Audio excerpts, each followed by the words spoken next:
Folks, Black Star Network is here. Oh, no punches! I'm real revolutionary right now. Support this man, Black Media. He makes sure that our stories are told.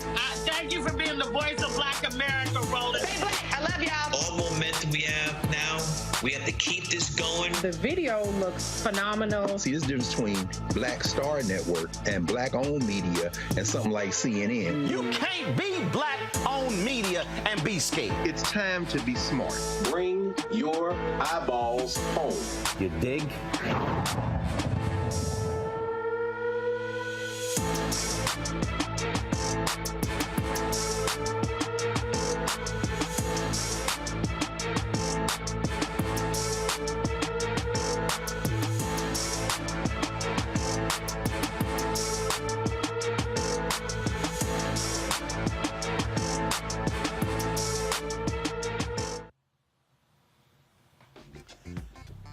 Today is Thursday, June 15, 2023. Coming up on Roland Martin Unfiltered, streaming live on the Black Star Network. I'm here in Clearwater, Florida, where I will be talking to African-American CDFI CEOs, their alliance, a little bit later. On today's show, though, a Palm Springs land reparations lawsuit is making headlines as Black and Latino descendants of Section 14 advocate for reparations for their families for evictions that took place in the 1950s and 1960s. We'll tell you really what this is all about. Things got heated in the House Oversight Committee. Texas Congresswoman Jasmine Crockett went at nutcase Congresswoman Lauren Boebert from Colorado. Will show you the exchange. Also, new voting districts could change again before 2024 in some states. We'll talk with the NAACP Legal Defense and Education Fund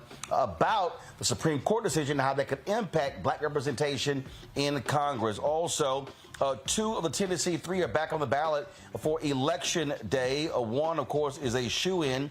We'll tell you exactly what's going to be happening there as well. Plus, Gerald Horne has a new book out about the battle for independence in Texas. He talks about Juneteenth, Black soldiers. He talks about how slavery played a role in the Alamo. Folks, it is a fascinating conversation I had with Gerald Horne. It is one you do not want to miss as we are 4 days from celebrating Juneteenth as a federal holiday.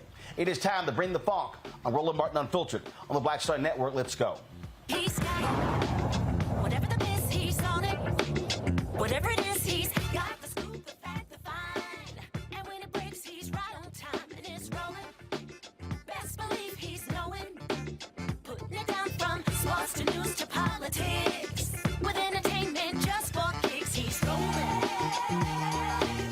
It's on go, roll, y'all. It's Roland Martin, rolling with Roland now.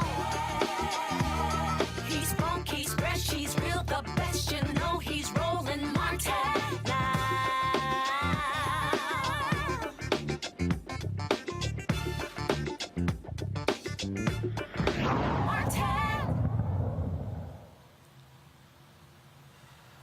Palm Springs, California, folks, is considered the playground of the rich. But there was a time when Black Latinos were forcibly removed from their homes in the heart of Palm Springs in the 1950s and the 1960s. Now they and their descendants are suing for billions. We're joined right now by attorney Ariva Martin, who is involved in this case. Ariva, for folks who don't understand Section 14, what this area is, so just explain, just set this whole thing up, this particular lawsuit, and what these African Americans and Latinos are actually saying. Right. So Section 14 is a 1 square mile area in downtown Palm Springs, California. It's finally called Section 14. It actually is a plot of land that was owned by the Agua Caliente indigenous tribe. And as Blacks and Latinos were moving into Palm Springs in the 1940s and 1950s, many Blacks escaping the South, thought they were escaping Jim Crowism, moving to California, looking to find the American dream, looking to build homes, to build generational wealth, to really provide a bright future for their families. They realized that California wasn't very different in many ways than the South, and there were racially restrictive covenants that prevented blacks from living on streets where whites lived. There were banking and financial restrictions that prevented blacks from getting loans for cars and for homes. And the indigenous tribe was the only group of people who were willing to allow African Americans and Latinos to live on their land. So black folks built a community on this plot of land, 646 acres, 1 square mile, fondly referred to as Section 14. They built homes, they built churches, they built businesses, they built a thriving community. And this is while they are working to help Palm Springs become this exotic getaway in the desert. They were working as cooks and nannies and maids and chauffeurs and carpenters and builders as Palm Springs was building itself up to cater to the likes of Gene Autry, Frank Sinatra, Lucille Ball, and some of the biggest names in Hollywood in the 50s and 60s. But they had a problem. Despite wanting this free labor, despite wanting these African American and Latino families to provide these services, they did not want these families to be in the heart of downtown Palm Springs. They wanted them, they wanted their labor, but they wanted them out of sight. So the city basically hatched a plan to remove the families from this community. And they didn't use eminent domain. They didn't use a legal process. They used sheer might, sheer force. They demolished using bulldozers the homes, and then they used the city's fire department to set the homes on fire. So they upended this very vibrant black and brown community, and they buried the secret essentially for 60 years. And now these families have found their voices, and they're speaking out, and they're demanding not only an apology, which was issued, but they're demanding that they receive some kind of reparative justice. Wow. But I mean, you know, we think about we just had the 102nd anniversary of the Tulsa Race Massacre, and we talk about that. I never heard of this. Yeah, Roland, you know, so many folks say they didn't even know black folks lived in Palm Springs. A lot of folks have traveled there. They've played at the golf courses. They've played at the tennis courses. They've been to the nightclubs, the swanky restaurants, the swanky resorts. And you literally can drive through Palm Springs, and you'll be driving through what was Section 14. But there's not a plaque. There's not a monument. There's nothing that evidences the tremendous contributions of black and brown folks in the building up and the development of the city. And unfortunately, a lot of the city leaders want it to be that way. They wanted Palm Springs to be this homogeneous, white, wealthy getaway. And they were able to accomplish that to a certain degree. But obviously, like I said, these families have found their voices. They're speaking out. They're telling this story to anyone who will listen. We're telling it, you know, in the national media, to the national press. And we're demanding that the city recognize the contributions of these brave and courageous individuals, and that they do something to address the racial trauma that these survivors experienced.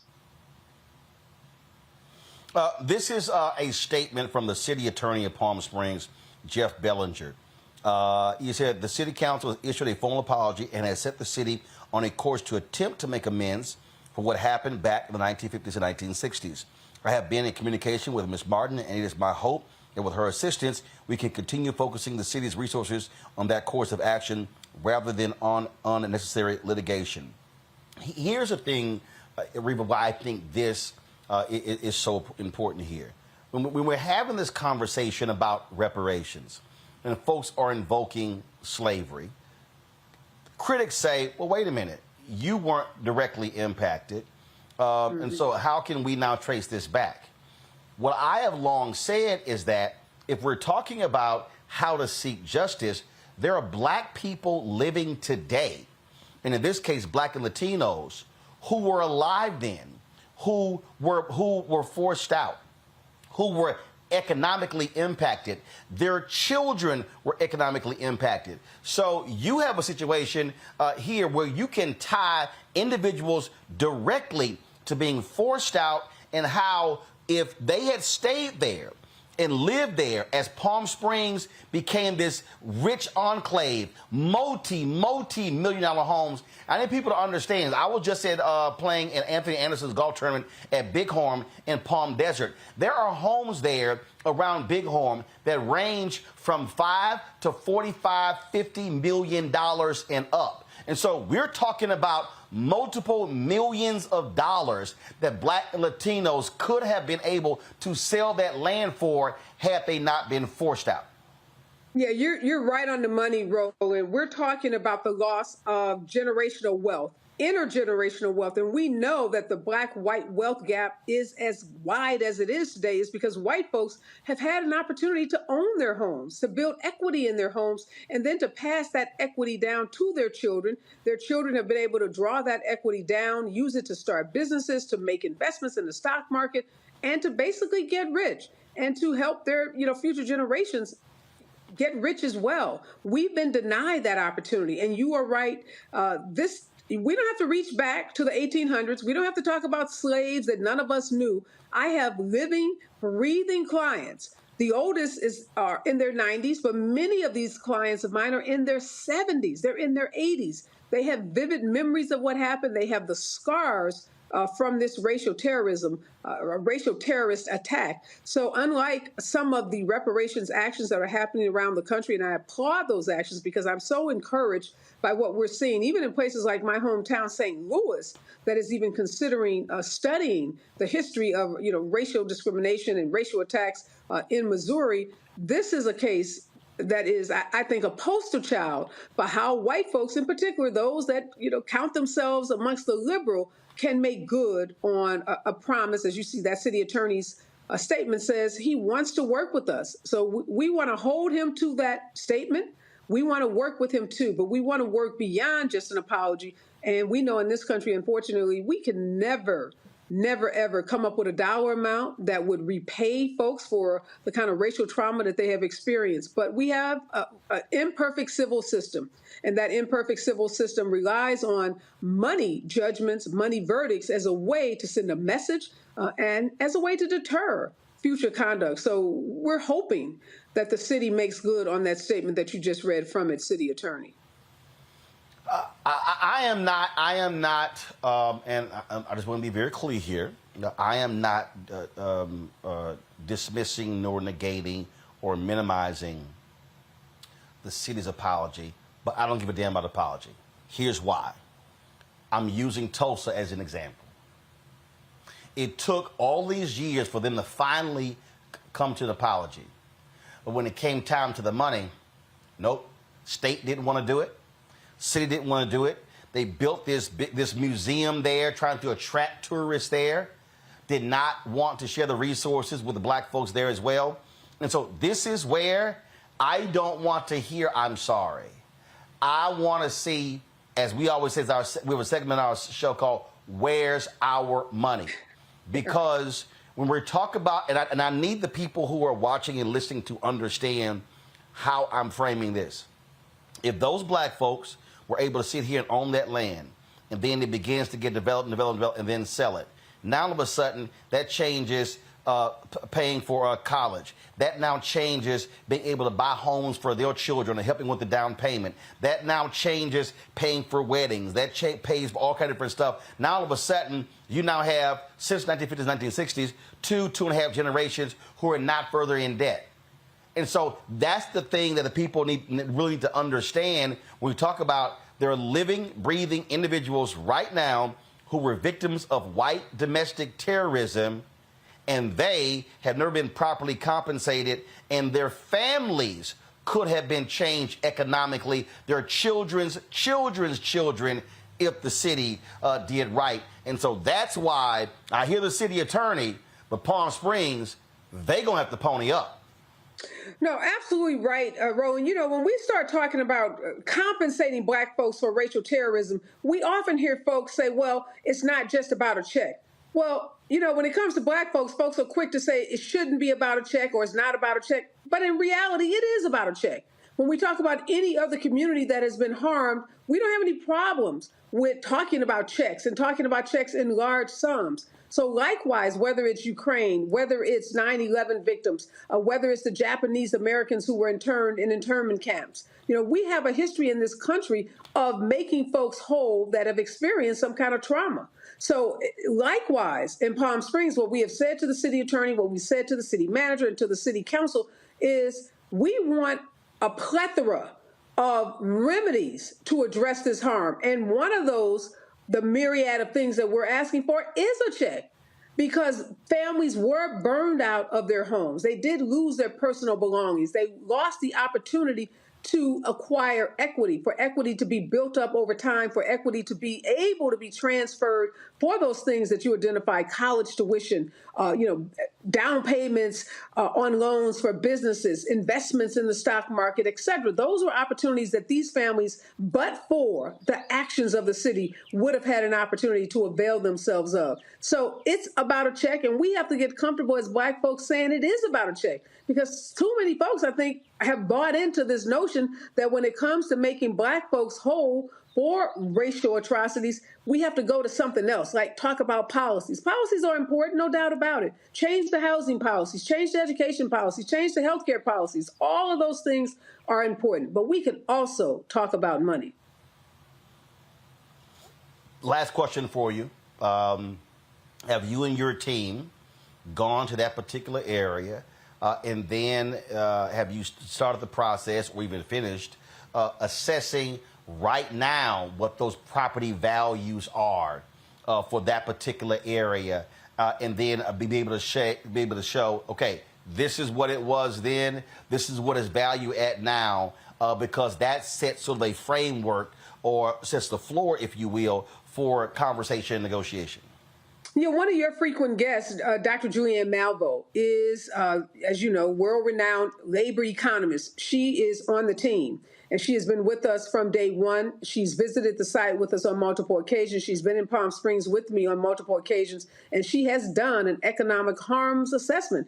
It's shocking to me. When I got involved in this case almost a year ago, no one at the city had even bothered to do any kind of economic assessment about what is the harm. If there's a tornado, if there's an earthquake, any kind of natural disaster, sometimes man-made disasters, that's the first thing a governmental entity does, is goes in and does an economic harms assessment. What were the losses? What is it going to cost us to rebuild this community? So Dr. Julianne Malveaux did that assessment, and she estimated that the losses suffered, the economic losses alone, when you think in terms of present day dollars, exceeds $2 billion. And again, that doesn't take into account some of the non-objective losses, like I said, the racial trauma, the pathology that many of these families have experienced because of having their community completely upended. So we are working with Dr. Malveaux and a team. One of the lawyers you mentioned, the Tulsa, Dr. Eric Miller, professor at Loyola right here in Los Angeles, is also on our team. So we have a team of folks who've been at this a while. They know the issues, that they know how to make these kinds of assessments. So we're encouraged that we are moving towards a solution that is going to make these families whole.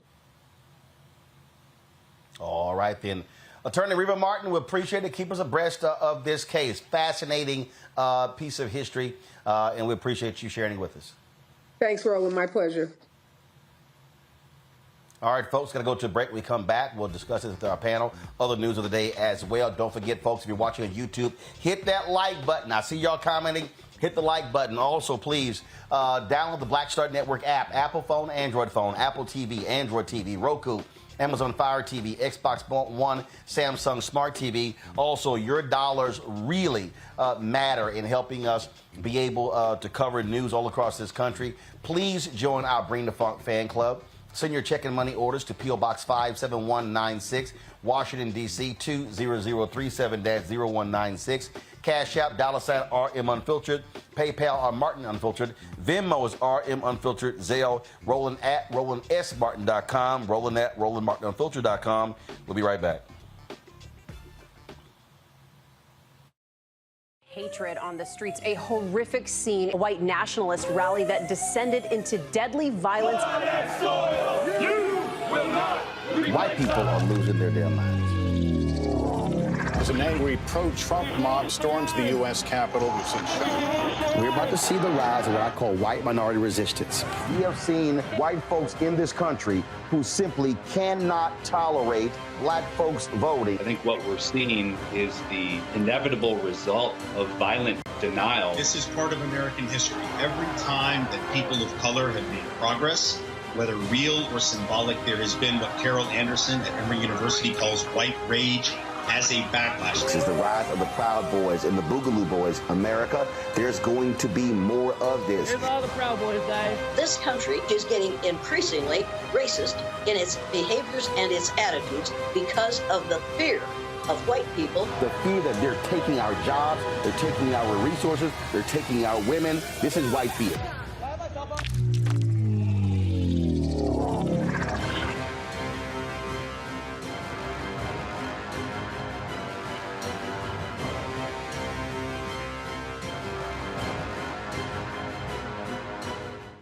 Black Star Network is here. Hold no punches. I'm real revolutionary right now. Thank you for being the voice of Black America. All momentum we have now, we have to keep this going. The video looks phenomenal. See, there's a difference between Black Star Network and black-owned media and something like CNN. You can't be black-owned media and be scared. It's time to be smart. Bring your eyeballs home. You dig? Hi, my name is Freddie Ricks. I'm from Houston, Texas. My name is Sharon Williams. I'm from Dallas, Texas. Right now, I'm rolling with Roland Martin, unfiltered, uncut, unplugged, and undamn believable. You hear me?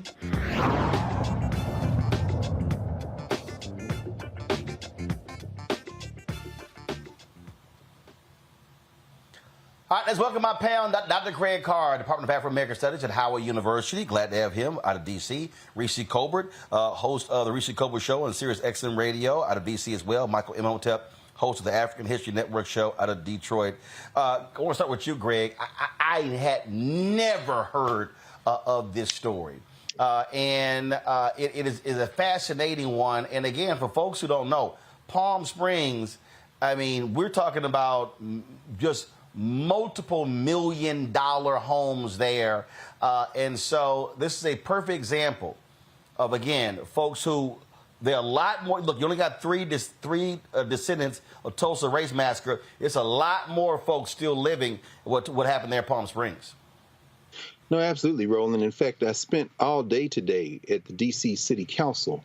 Our frat brother, Kenny McDuffie, council member at large, he and Brother Treyon White have proposed a reparations commission for the District of Columbia. And so I was one of over 100 people who testified, including Dr. Grills and also Camila Moore from the California Reparations Task Force. And one of the things that kept coming up over and over again is the dispossession of black folk in terms of their land, moving. They usually use eminent domain. Now, we all know how Tony, the Chevy Chase section of Maryland and D.C. is. Black folk used to live there. They literally moved them off of 3 acres of family, and they have been moved from southwest to southeast to northwest. Serial land dispossession. But one of the things I wanted to ask the lawyer there, because she's working with Dr. Grills, who was on the California Reparations Task Force, and our sister Julianne Malveaux, is where does this intersect with the indigenous folk? Because the story indicates that they are the Agua Caliente Cahuilla Indians who have a reservation there, and that this could not have been done without their participation. So I'm wondering if this is going to get tied up between the white folk who dispossessed them and the indigenous folk whose land it was, and was there collusion between them? But it's a story of dispossession, and it's unfortunately very, very common. You know, the point that Greg makes there, Reese, is an interesting one, because when you start looking at what has happened all across this country, we see what's happening with black farmers in this country. There were a lot of black people who own land who were literally forced out of cities. They fled places because they were threatened with a murder.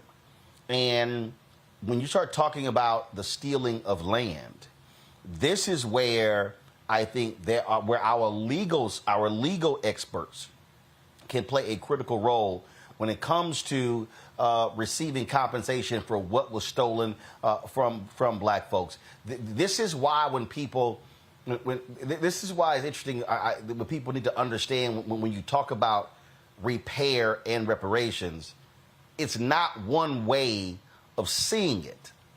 Right. What they're doing is they're looking, and so and again, I think people make the mistake when I hear some of these conversations, and it's like, when is Congress going to give us our check? Well, listen, this was actions by a city, right? By city officials that's documented, and then they could target the city. Yeah, I mean, if we look at the reparations movement in terms of where the most progress has happened, it's actually happened at the local and state levels. You have mayors that are behind it in various cities, Evanston being one of them, and you have California, which has made the most progress in terms of the state.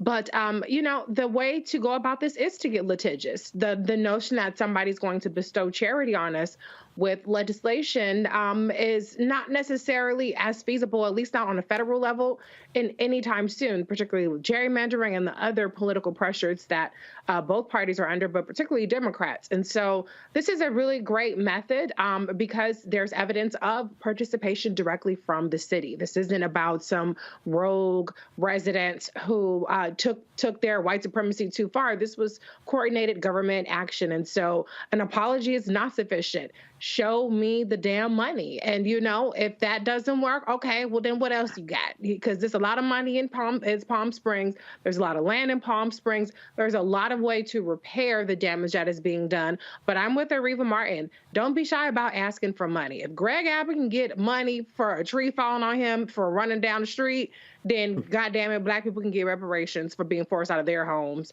by the city in Palm Springs. And again, the thing that I think what's important here, Michael, when you look at Bruce Beach, when you look at what happened there, when you look at this here, the strategy here is not trying to have a macro approach to this. Right. This is saying, here we have individuals who we can identify, who exist. This happened to them. We're going to target them.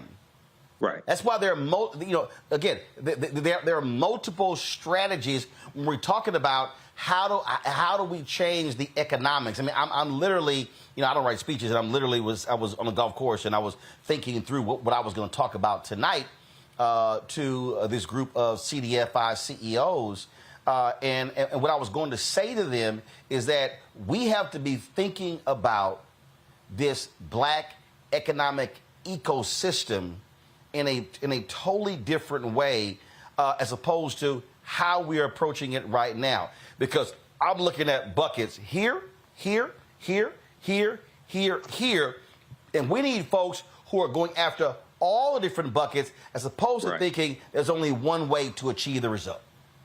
Absolutely. Well, first of all, Roland, thanks for having Areva Martin on, because I'll be talking to her later this evening. I'm on a radio show, KBLA 1580 AM, 8 p.m. Eastern Standard Time, and we're talking about reparations. So this is a timely conversation. We have to have comprehensive reparations, as Camila Moore has said, who's the chairwoman of the California Reparations Task Force, as Greg Carr has talked about as well. The root concept is repairing the damage of something that's been done. So we have to have comprehensive reparations. We have to have reform when it comes to the laws and policies that continue to inflict the harm upon us. We have to have cash payments as well.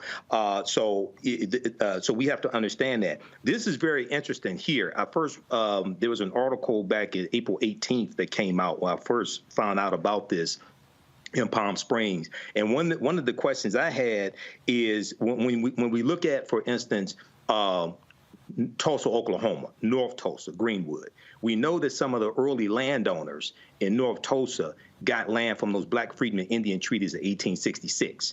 Because Tulsa was founded by Creek Indians around 1834, and when they went into Oklahoma, they took their African slaves with them. So when we talk about this Native American nation, the Agua Caliente Band of Cayuhila Indians, I'm wondering, are there any treaties? Is there any intermarrying into these Native American nations as well? And we have to understand how to utilize the law at the city level, state level, and at the federal level to bring about what it is that we want, okay? This is why it's not just about voting strategically is very important, and we vote for power. We don't vote for exercise, okay? We have to stop telling African Americans to exercise your right to vote. We vote for power. If you want to exercise, you go to the gym. But we also have to understand law, because politics is the legal distribution of scarce wealth, power, and resources. So all this comes together. So this is a very timely conversation, Roland. Folks, hold tight 1 second. I got to go to a break. We come back. We will talk with the NAACP Legal Defense and Education Fund about what is happening with the Supreme Court decision, how this could impact more black congressional districts across the country. We're going from economic power to political power, and trust me, they are intertwined. You're watching Roland Martin Unfiltered right here on the Black Star Network. That was a pivotal time. I remember Kevin Hart telling me that. He's like, man, what you doing, man? You got to stay on stage. And I was like, yeah, well, I ain't got, I'm young, thinking, I'm good. And he was absolutely right. What show did you have at the time? This was one-on-one. Got it. During that time. So you're doing one-on-one, going great, you making money, you like... I'm like, I don't need to leave. I don't need to leave from, Wednesday, Thursday to Sunday. I didn't want to do that. It was just like, I'm going to stay here. Or I didn't want to finish work Friday, fly out, go do a gig Saturday, Sunday. I was like, I don't have to do that. And I lost a little bit of that hunger that I had in New York. I would hit all the clubs, run around. Sometimes me and Chappelle, or me and this one or that one, we'd go to the Comedy Cellar at 1 in the morning. And that was our life. And we loved it. You do 2 shows in Manhattan, go to Brooklyn, leave Brooklyn, go to Queens, go to Jersey. And I got complacent. I was like, I got this money, I'm good. I don't need to go chase that, because that money wasn't at the same level that I was making, but what I was missing was that training. Yes. Was that. And it wasn't the money. It was the money. It was that's what I needed.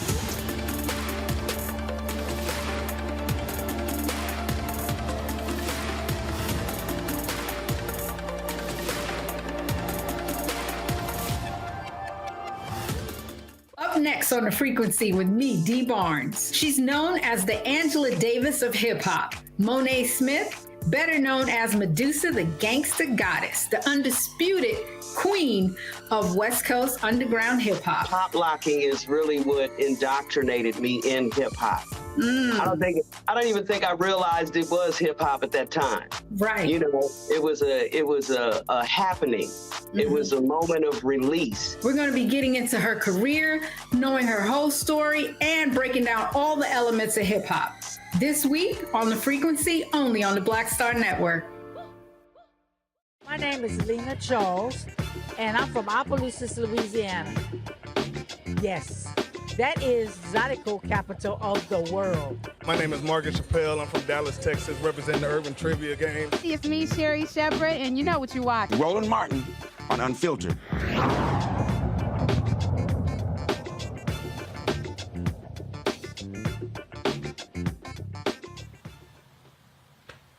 All right, folks, the recent Supreme Court decision when it came to a map out of Alabama could have far-reaching implications. If this moves forward and if the Supreme Court doesn't go another direction, we could have anywhere from 2 to 5 additional majority black congressional districts. Joining us right now to talk about this is Duell Ross, the Deputy Director of Litigation for the NAACP Legal Defense and Educational Fund. Glad to have you here. So let's explain this here. So obviously the maps in Alabama, a lower court ruled that they were discriminatory because they were packing folks in the district. What now happens? Because we already see how how Louisiana is now trying to change their arguments after the Supreme Court decision because there was a ruling by other federal judges that there should be an additional district congressional seat there as well.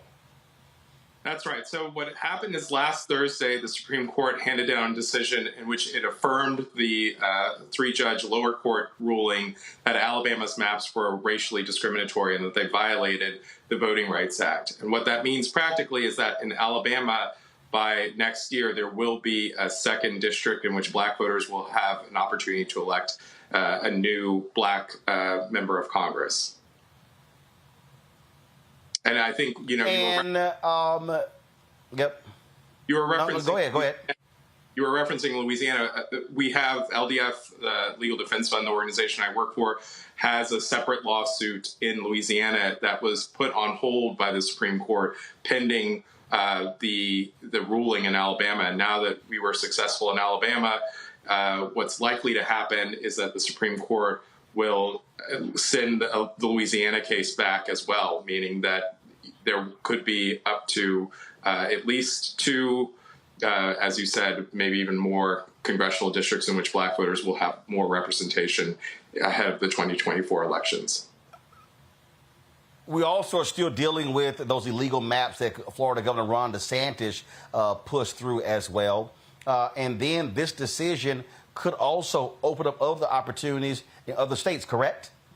That's absolutely right. So this decision reaffirms the importance of the Voting Rights Act. For the first time, the Supreme Court, in a long time, the Supreme Court has recognized that this a certain form of discrimination can be challenged under the Voting Rights Act and can continue to be challenged under the Voting Rights Act. What Alabama was trying to do was essentially blow up the framework that courts and plaintiffs have used for at least 40 years. And so with this ruling in which the court reaffirms the importance of the Voting Rights Act, I think you're going to see a lot more litigation under the Act in which Black voters in Alabama, in all over the country, will have new opportunities to elect candidates of their choice from majority Black districts. And other voters of color, you know, I think the Act is often thought about for helping African Americans, but it also will open up opportunities for Latinos, Asian Americans, and other minority groups. We were discussing economics earlier, and one of the things that I keep saying that when we talk about these districts, when we talk about what they create, that also lends itself to those areas being economically impacted as well, based upon representation. And so this is not just a political impact. This has economic impact for a lot of our people. That's absolutely right. One of the things that we argued before the lower court and that the Supreme Court recognized is that, you know, our challenge wasn't just to Alabama's map as, Alabama's map. It was about a specific part of Alabama, which is called the Black Belt region. It runs through the middle of the state. It's a little more than a dozen counties that are majority Black because that's where Black people were brought to work during slavery. And many of the direct ancestors of those people who were originally brought there still live there. And what Alabama has done, even though the Black Belt is this well-recognized community in that state, is that they divided the congressional districts there. They divide the Black Belt into 4 districts when it's possible to draw the Black Belt into 2 majority Black districts. And what that has meant for the people of Alabama who live there is a lack of representation in Congress. They, a really great example of this is that the Black Belt is a place that, as the trial court said in this case, is more akin to the developing world in a lot of ways than it is to the rest of America. They lack clean water. They often lack infrastructure. They lack hospitals, good schools, roads, indoor sanitation. And what this will do is give them more representation in Congress. As I was saying, a good example of that is the bipartisan infrastructure bill that was passed a few years ago, in which Mitch McConnell could vote to, give more resources to rural communities like the Black Belt, but only one of Alabama's 7 congressional members voted for that bill, and that was Terry Sewell, who was elected by Black voters in the Black Belt. And so, it's really important that this not be thought of as getting one more Black member of Congress, but really to get more representation and more resources to this specific part of Alabama and part of our country. Questions from our panel. Greg, call you first. Thank you, Roland, and thank you, Council. I wonder, since they've sent it back to Alabama to redraw, and you anticipate the same thing happening in Louisiana and the other places you have litigation pending, How do you imagine they're going to try some of the chicanery that they got away with in 2017 with Gill versus Whitford? I know it wasn't a voting rights case, but do you have any concerns about them attempting to move some of this chicanery into the category of partisan gerrymandering, where the court has said generally that that's not justiciable, they don't have anything to do with that at the state level? Or is that nothing we should be worried about?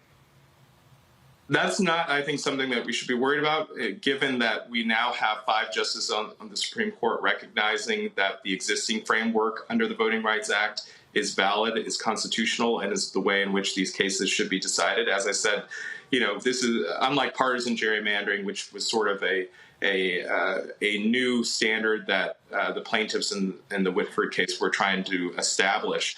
This is a standard that has existed for at least 40 years that the Supreme Court and that Congress has repeatedly endorsed. And so given that the Supreme Court wrote this very strong opinion by Chief Justice Roberts, who 10 years ago wrote an opinion that ripped the heart out of the Voting Rights Act, I feel very confident that the act is safe for the foreseeable future and that it will continue to be used in a way that will protect Black voters. And one thing that I think is probably helpful context for your viewers is that, the cases under the Voting Rights Act are not about partisanship. It's not about, Democrats versus Republicans. What you have to prove in these cases is actually that it's race that is driving the way in which people vote. So that's Black voters, in our case specifically, had specific candidates that they were supporting, usually Black candidates, in Democratic primaries, in general elections, and white voters, whether they were Democrats or Republicans, were voting against the candidates that Black voters preferred and against Black candidates. And so, I think it's important to emphasize that this case was about racial discrimination, not about, partisan advantage.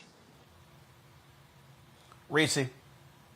Can you talk a little bit about the timeline for these new maps being redrawn? I mean, I read that this is going back to the lower courts, and I just don't trust Republicans to not continue to play games, run out the clock, and then we're stuck with a situation where we're too close again to the primaries or to elections. So can you just inform us about what the timeline looks like for this new map that's going to be redrawn? Sure. The timeline is that, it's back to the 3 judges who initially found in a over 200-page opinion that Alabama had violated the rights of my clients. And what the lower court will do is give the state an opportunity to draw a map. But if the state fails to draw a map that gives Black voters a fair opportunity into congressional districts, then the court has the opportunity to draw a map, and the court is obligated to draw a map in which Black voters will get the opportunities that they deserve into congressional districts, and to do so in time long before there's any sort of issue with the election timeline. So, given where we are now in the middle of 2023 and the election is not until 2024, it's very likely that this issue will be resolved in the next few months, and we'll have congressional maps that are, clear in terms of where people will run and what these maps look like. Michael. All right, Attorney Ross. This is, I think, a really important ruling. This ruling here dealt with Section 2 of the 1965 Voting Rights Act, whereas with other rulings like Shelby County versus Holder, you're dealing with Section 4, Section 5, the preclearance. Can you explain the significance of Section 2? And from my understanding, the provisions of Section 2 don't expire, whereas with other sections of the Voting Rights Act, those provisions expire. That's exactly right. And so what was at issue here is Section 2 of the Voting Rights Act. It's a law that has existed since 1965, but was amended in 1982 to make clear that any voting system, whether it's the way in which congressional districts are drawn, whether it's because cities or county commissions are electing their representatives at large, whether it's things like voter ID laws, Section 2 is used to attack those laws. And if you can demonstrate that the law has disparate impact, as well as a series of factors that go into it, to show that racial discrimination is the cause of that disparate impact, then federal courts can enjoin those discriminatory systems. And so here what Alabama was doing is that they were not only saying that the Voting Rights Act doesn't apply to these kinds of challenges to congressional districts, but they were challenging the constitutionality of the act itself.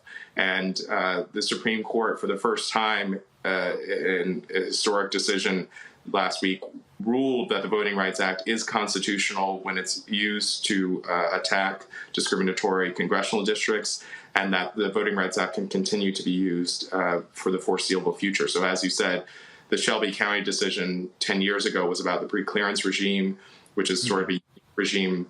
This is about the general prohibition against voting discrimination, which applies to all states everywhere and is permanent. All right, thank you. All right, then. Well, look, we certainly appreciate it. Thanks a bunch for breaking this down for us, and we'll see what happens next. Thank you so much for having me.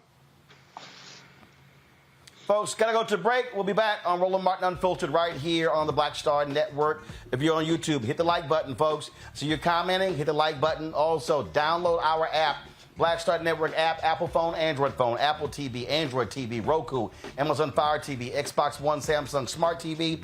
Also, be sure to join our Bring the Funk fan club. Checking money orders, P.O. Box 57196, Washington, D.C. 20037-0196. Cash App, $RM Unfiltered. PayPal, R Martin Unfiltered. Venmo is RM Unfiltered. Zelle is Roland at RolandSMartin.com. Roland at RolandMartinUnfiltered.com. We'll be right back.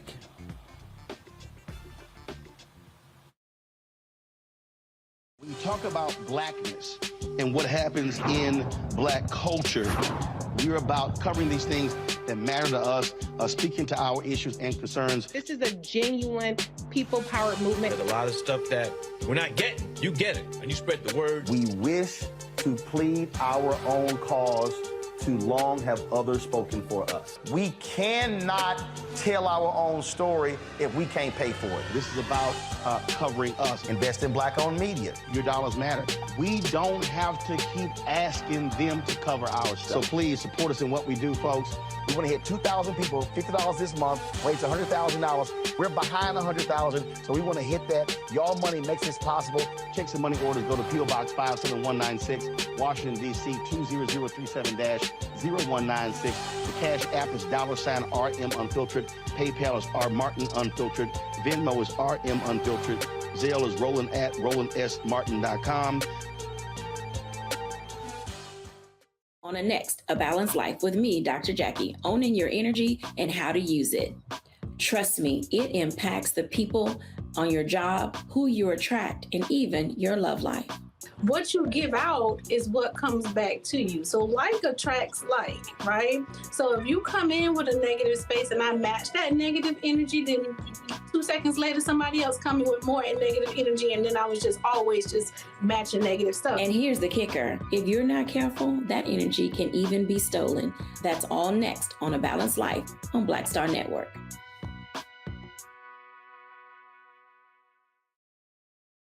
Hello, I'm Jamia Pugh. I am from Coatesville, Pennsylvania, just an hour right outside of Philadelphia. My name is Jasmine Pugh. I'm also from Coatesville, Pennsylvania. You are watching Roland Martin Unfiltered. Stay right here.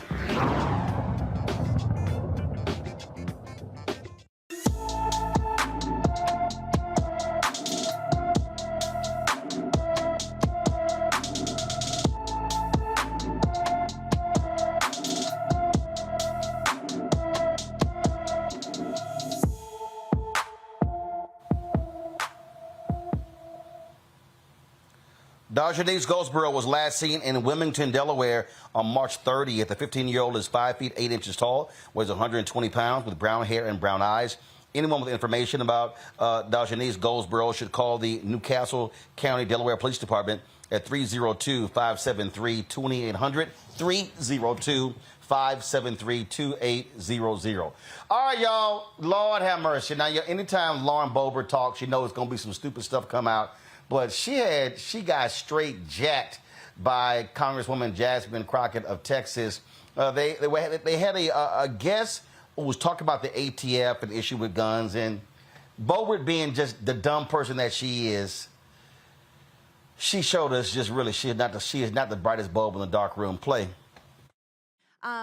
Would you say that this is an abuse of that separation of power? Because that rule is not something that Congress has delegated, but the ATF has taken it upon itself to regulate this rule that they created to make millions of Americans felons. With respect, I was trying to answer your question before you interrupted me to say that the ATF had in each of these instances sufficient statutory authority from Congress, and that any challenges to that. Ms. Katzen, it is my time. So Congress never authorized the ATF to ban pistol braces. Congress never authorized the ATF to do that, to make millions of Americans felons overnight. And so I would go back to your statement that you said in your testimony that these agencies are not free agencies, and they can only do which Congress has delegated to them to do. Congress is not specific. Excuse me. Thank you. My time. No, ma'am, it's my time. Thank you. Oh, I'm Ms. sorry. Katzen, so you are not in your interested in my views. It is my time. Thank you. I'm in your sorry testimony, you're not interested in my views. You stated Congress delegates, but then some officials are quick to condemn the agencies for. Well, that was rude. That didn't sit too well with Jasmine Crockett. Here's the Texas Congresswoman. This committee runs my pressure up, and I do come prepared to committee, and then there's always somebody from this side that does something ridiculous that throws me all the way off. So, oh Jesus. Okay, so this is where we're gonna start, Ms. Kaskin. First of all, let me apologize because that was uncalled for. So let me do what she would never do, which is to be an adult in this room or in this chamber. So let me start there. I'm also going to start with some nonsense that she was trying to spew. And unlike Ms. Boebert, I am legally trained and I've passed a few bar exams. And I also legislated before I got here. So I do want to start with correcting the record a little bit. And if you want to add to that, please do. There was conversation about ATF because my colleagues love to talk about their guns, baby. And I'm from Texas, so let me be clear. I also own firearms. Let me scream. Democrats own guns too. Let me make it clear. I own guns and I'm licensed to carry. That is a regulation. Regulations aren't necessarily bad. It didn't stop me from being able to get a gun. So we were talking about, or y'all were talking about the ATF, which I wasn't going there. I didn't plan to go there. But you know what? I honestly wish the ATF would run amok because we know that seemingly the people that run this chamber don't have the courage to come up with one of the things we've heard is common sense regulations when it comes to guns. And to be clear, our Constitution, the Second Amendment, anticipates people having common sense. Unfortunately, we have not done that, and unfortunately, it has cost us lives. So when you were testifying a little bit earlier, you talked about unintended consequences and the fact that we are supposed to be able to anticipate that as lawmakers when we are writing laws. Unfortunately, not only have we ignored the unintended consequences, but we've got foreseeable consequences that are continually ignored. And that is why we are talking about regulation, at least on this side of the aisle. And our definition of common sense is one that doesn't keep us in the pockets of corporations, but keeps us in the pockets of the people. Because what I'm trying to do is save lives. My job isn't here to make sure that I'm pushing the bottom line for some corporation, but it's to make sure that the people that put me into this seat, which were actual people, individuals, to make sure that I can save lives. So let's talk about my state, because we always got good stuff coming out of Texas. Unfortunately, my state decided that it didn't want to be a part of the overall national grid because my state did not want to deal with all of the quote unquote red tape. The cost of that was lives.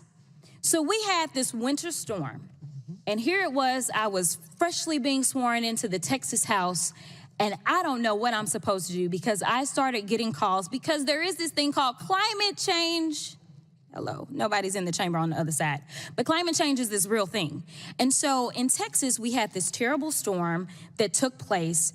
And even though we are an energy capital, not just in this country, but in the world, for clean and dirty energy, unfortunately, we couldn't keep our own lights on. And it was all because they wanted to avoid red tape. You know what the cost of that was?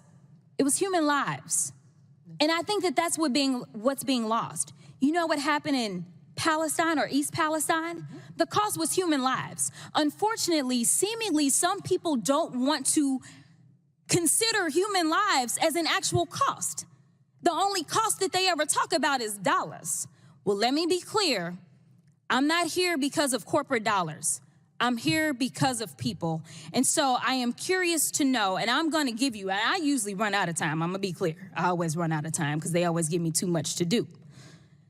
But because of the way that you were treated, I am going to allow you the courtesy of expounding upon what it was that you were talking about with these agencies, which is pretty much what I understood, which is they only did what they were delegated to do, because if ATF could do more, I'm sure that we would actually get rid of the assault rifles that are constantly killing our babies every single day in this country. But go ahead, Ms. Kaskin, with the last 20 seconds.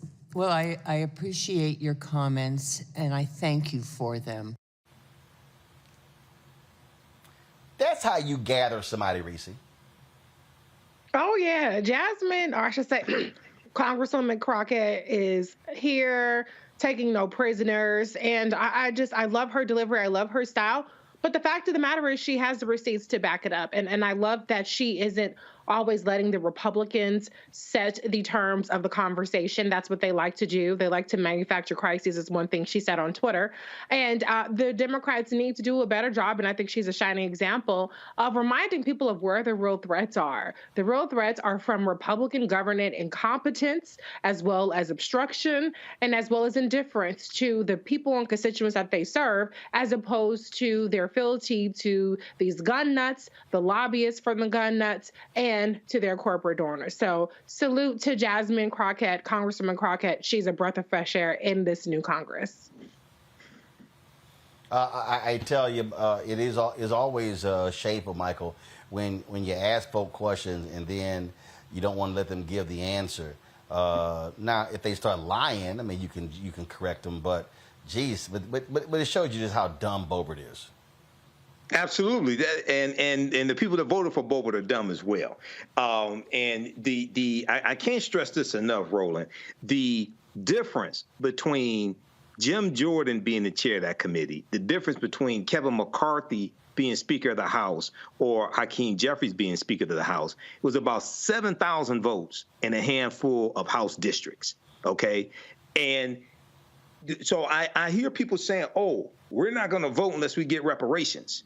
Most of those people can't tell you how many votes it takes to get a bill passed in the House of Representatives or how many votes it takes to get a bill passed in the U.S. Senate, okay? So we have to vote these crazy people out of office, because if you go to Congress.gov and you go look at these bills that we say we want, we go look and see how these people vote, overwhelmingly Republicans keep voting against our own interests. So why would we let them take back control of the House of Representatives or the U.S. Senate or the White House? Okay, so we have to understand how to play for keeps and how to play this game to win. Indeed. All right. First of all, I got to get your thoughts on this, Greg, because here's the thing that I think people need to understand. Again, we talk about why voting matters and why these things are critically important. Boebert barely won in the last election, okay? The person who she beat is running against her again. Every House seat is up for re-election in 2024. These folks can be thrown out of office. They don't have to be in power, but if folks just sort of sit at home and chill and go, I don't like what I'm seeing, we're going to have these crazies in charge again and again. Absolutely. And to echo what Mike just said, these are very thin margins. When we talked to David Pepper from Ohio in his book Laboratories of Autocracy, we interviewed him at the Black Table a couple of months ago, he talked about the fact that they have gerrymandered these districts so narrowly and so in such a contorted form that the only way to overcome them in the short term is to turn out the vote. And Boebert won by a handful of votes. And Aurora, which is the third largest city in Colorado, and I think like the 51st largest city in the country, how many people didn't vote? And it's very important for us to understand that John Roberts, people are saying, oh, he did the right thing. Yeah. With that rocket docket, that shadow docket, what they did was play red light, green light, and froze those districts in place. And as you said earlier, had those districts been drawn correctly, the Republicans would not have the majority in the House of Representatives today. SCOTUS knew what it was doing because they held in place Louisiana and all those other places.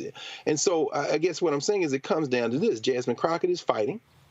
She's doing what she can along with the rest of the Congressional Black Caucus and other folk. But, you can only hold the line for so long in a society where people have decided they're just going to check out.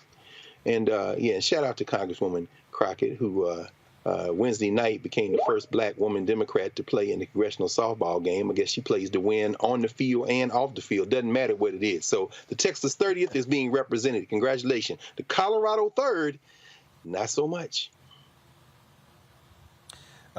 Indeed.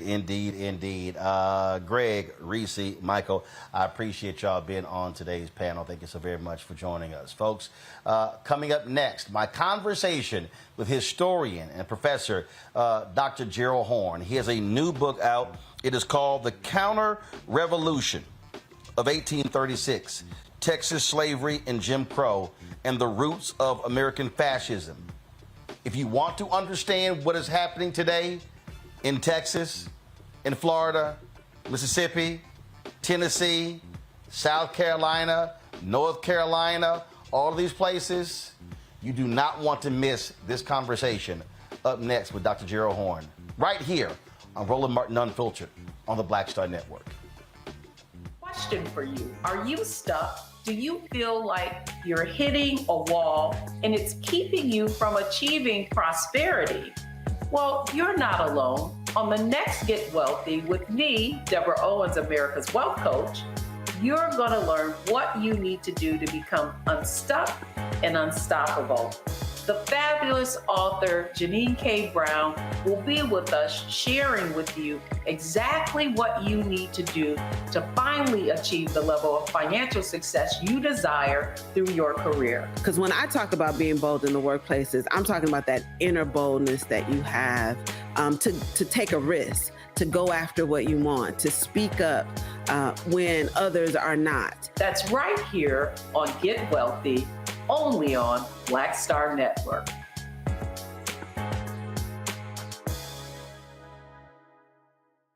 Next on the Black Table with me, Greg Carr, a very different take on Juneteenth with the one and only Dr. Sunyata Ahmed.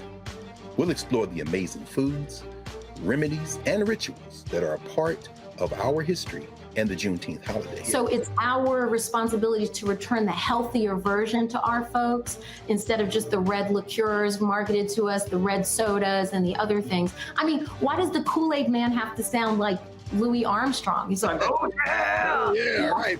An enlightening and tasty hour of the Black Table, only on the Black Star Network.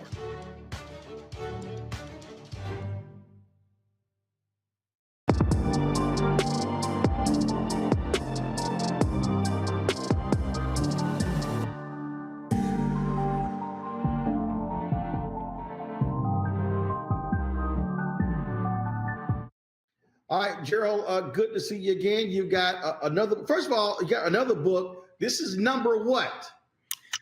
Well, let's say 3 dozen. So this was the one. So was it when you were doing COVID? You had so much extra time. You said, let me just crank this one out? Well, basically, what happened, to get down into the weeds, is that with COVID, I went into lockdown that I did not exit until last fall.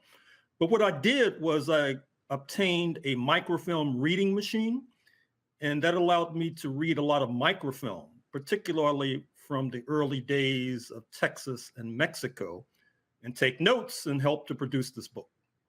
Wow. Wow. Well, I mean, it's First of all, it's a whole lot. And before we actually get into the book, again, for folks who just don't understand this process, I mean, how much? First of all, we're talking about 575 pages. How long did it take you to research and write? Well, that's a good question. Keep in mind, when you do these books, you don't work on them every day. At least I don't. And because usually I'm working on 2 or 3, perhaps 4 projects at a time. Having said that, I would say that this book, which was published in 2022, I probably began in 2016, 2017. Wow. So about a 5-year period. Exactly. So you called it the counter-revolution of 1836. Why? Well, as you know more than most, given your roots in the U.S. Southwest, Texas was once part of Mexico. But the slave owners of Texas, led by Stephen F. Austin and Sam Houston, who gave their names to 2 of the major cities in what is now a U.S. state, were opposed to the abolition of slavery in Mexico, executed by a president of African descent, speaking of Vicente Guerrero, 200 years, by the way, before the election of Barack Obama in the United States in 2008. And rather than accede to abolition, they seceded, fought a war, defeated Mexico on the battlefield, not least with armed resistance and supplies from the United States of America, and then began to expand the enslavement of Africans. In fact, when Texas was an independent country between 1836 and 1845, not only could the slave ships of the Lone Star State be found off the coast of Angola and Brazil and Cuba, but as well, keep in mind that these leaders in Texas were so full of themselves that they thought that they could challenge the United States of America, despite the fact that the States of America helped them to solidify their independence from Mexico. So it's a very tawdry tale, at least in the early stages. And I don't feel you can begin to understand why it is that Texas has the largest Black population in the United States of America as we speak, without understanding this history. And I don't think you can begin to understand why Texas plays an outsized role in right-wing politics in the United States of America without understanding the anti-African sentiment that helped to drive independence and then statehood, and without understanding as well the bloody wars against the indigenous population.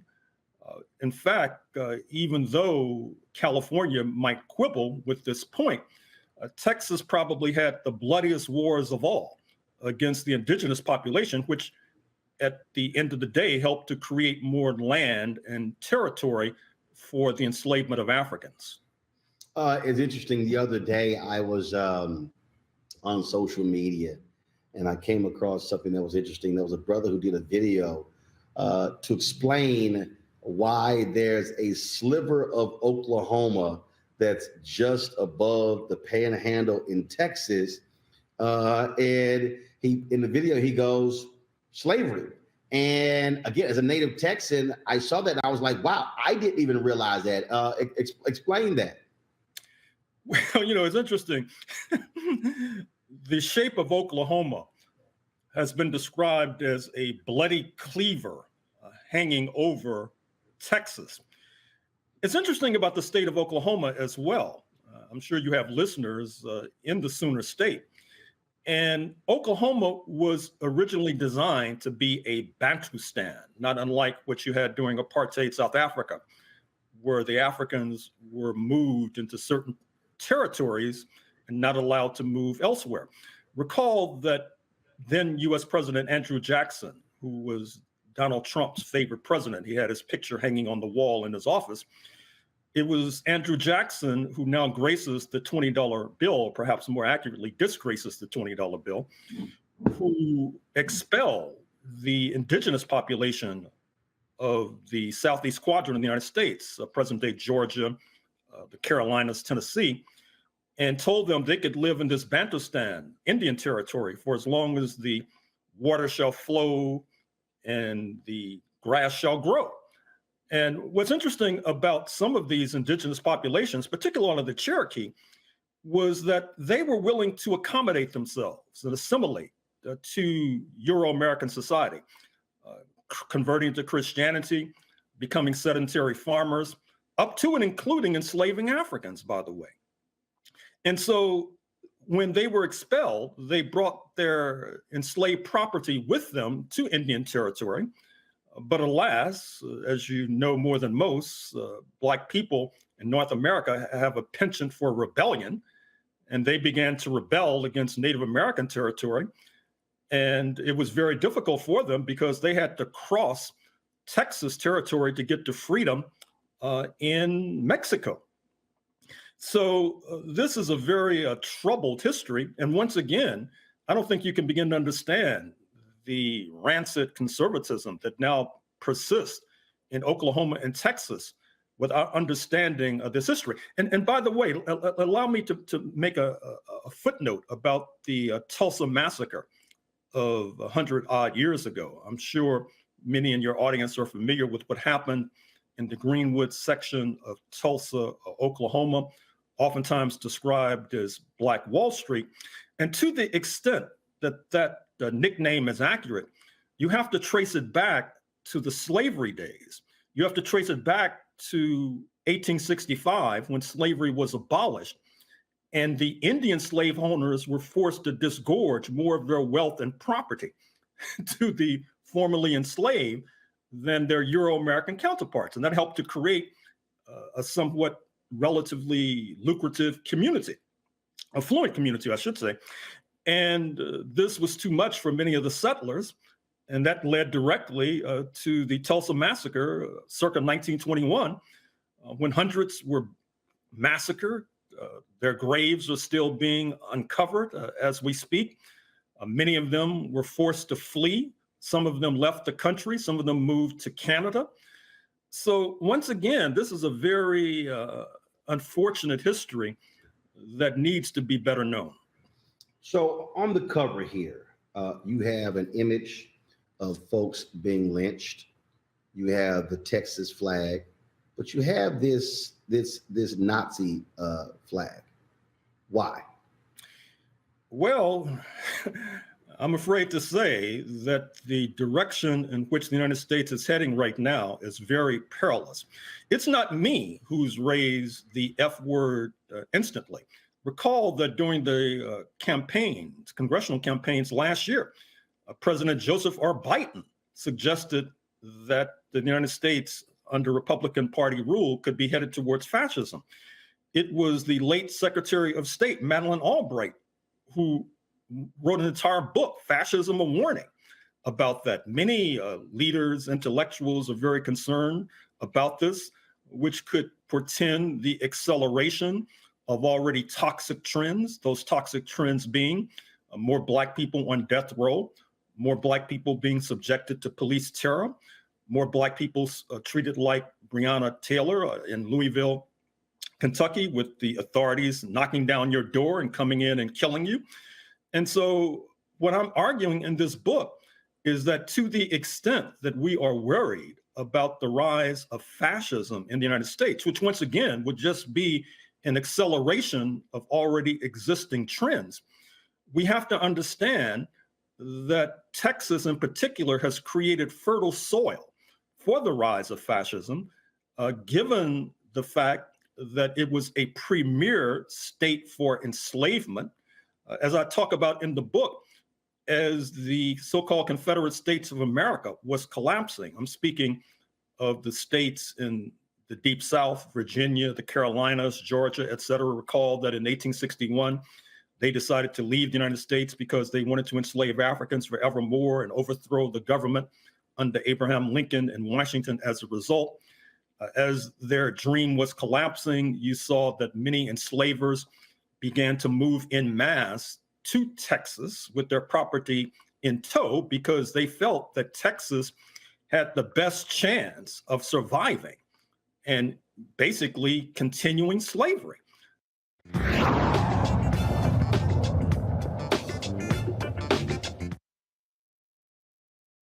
hatred on the streets, a horrific scene, a white nationalist rally that descended into deadly violence.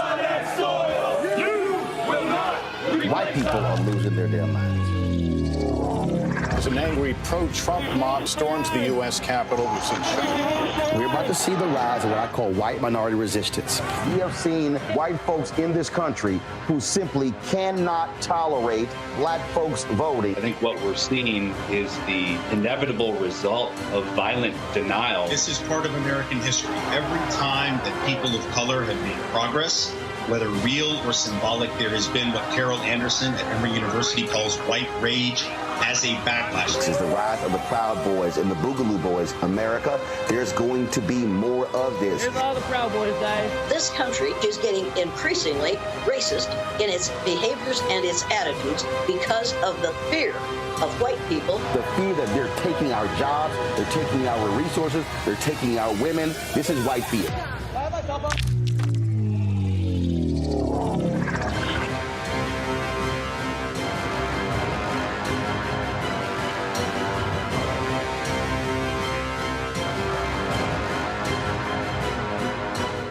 That was a pivotal time. I remember Kevin Hart telling me that. He's like, man, what you doing, man? You got to stay on stage. And I was like, yeah, well, I got, you know, I'm young, thinking, like, I'm good. And he was absolutely right. What show was you at the time? This was one-on-one. Got it. During that time. So you're doing one-on-one, going great. Yeah. You making money. You like. I'm like, I don't need to leave. I don't need to leave from Wednesday, Thursday to Sunday. I didn't want to do that. It was just like I'm gonna stay here. Or I didn't want to finish work Friday, fly out, go do a gig Saturday, Sunday. I was like, I don't have to do that. And I lost a little bit of that hunger that I had in New York. I would hit all the clubs, run around. Sometimes me and Chappelle or me and this one or that one, we'd go to the Comedy Cellar at 1 a.m. And that was our life. We loved it. You do 2 shows in Manhattan, go to Brooklyn, leave Brooklyn, go to Queens, go to Jersey. And I got complacent. I was like, I got this money, I'm good. I don't need to go chase that, because that money wasn't at the same level that I was making, but what I was missing was that training. Yes. Was that. And it wasn't the money. It was the money. It was that's what I needed.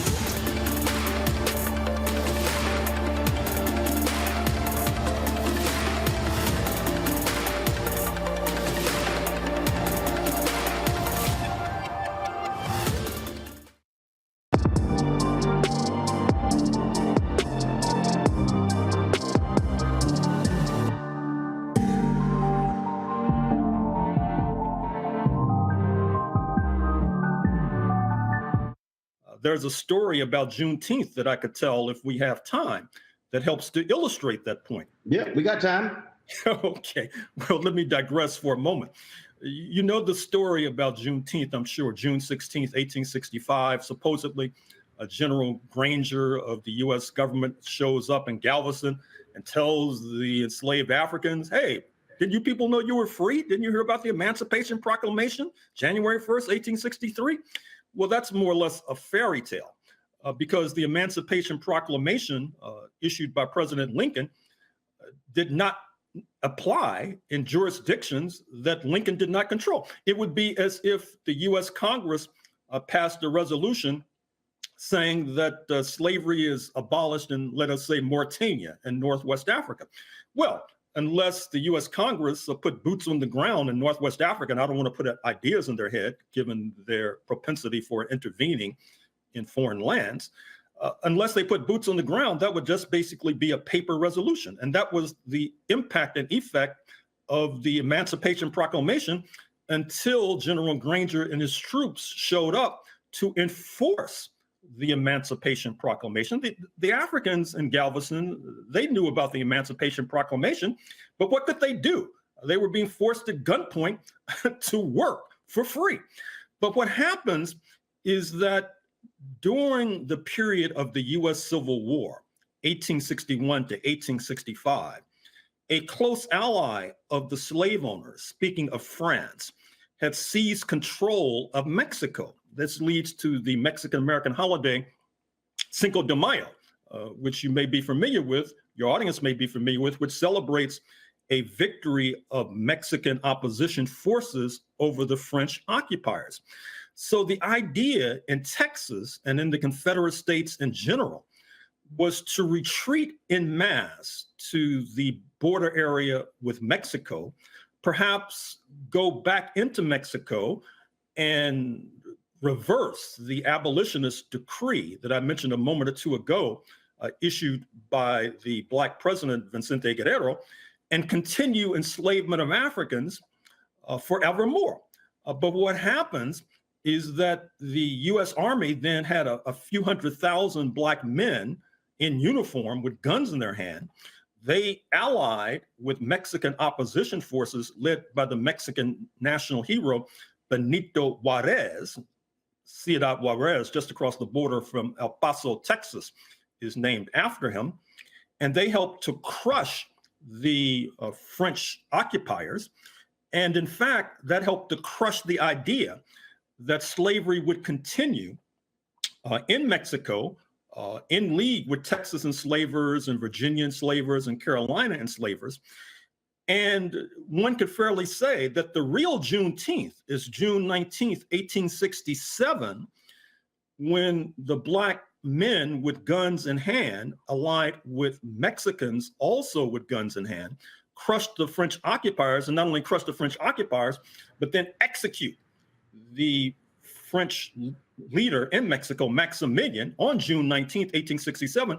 And that brings the United States closer to enslavement, more so than the original story of Juneteenth, June 19th, 1865, which we have been fed. What's interesting about that is because when you look at, again, Texas lore, those of us born and raised in Texas, required to have Texas history in the 7th grade, when we're told about the Alamo, and this great story about the fight to save Texas. The Alamo was about slavery. Absolutely. And of course, many of the Euro-American settlers who were, quote, defending, unquote, the Alamo against incursions from Mexican forces were not only enslavers, but in some cases, slave traders. And it's interesting, as I point out in the book, one of the ways we know what happened in the Alamo, which, as you, I'm sure, recall, is cited within the confines of San Antonio, Texas, is that an enslaved African was either allowed to escape by Mexicans or somehow escape, and he was then able to spread the story of what happened at the Alamo, which has now become a kind of a sacred site with regard to many Texans. You may know that a lot of our tax dollars in Texas have been spent restoring the Alamo. The British musician who now lives in the United States, speaking of Phil Collins, has become a benefactor of the Alamo site for whatever reason. I'm not really sure how he got so intrigued by this story, and has pumped a lot of his fortune into restoring the Alamo. It's a very curious story. Well, I think that the reason I raise that is because I think back to the phrase that you always heard Paul Harvey say, "Now the rest of the story." Right. And when I think about the attacks on the 1619 Project, I think about the attacks on Black historians. When I think about when we talk about the redefinition of American history, again, as somebody who was born and raised in Texas, we were raised to celebrate the Alamo. It was about Texas fighting against these savages from Mexico who were trying to take over, and these were independent-minding people. And so you got Black folks who are walking around, remember the Alamo, and movies were made about it. And so you want us to remember that the people who were fighting for the Alamo wanted to keep us in chains. And what they want is, and bringing it present day, they don't want people today to know or as Paul Harvey said, the rest of the story, the other side of that story. And so we want to keep up this fantasy, because in this country, that's what it's all about. The fantasy of American history, where white Americans were always the saviors and were perfect and they were just wonderful, when in fact, what we're talking about are just prime examples of pure evil. Well, that's an understatement, I'm afraid to say. And this is very serious. Even though we're talking about events of the past, they have contemporary resonance.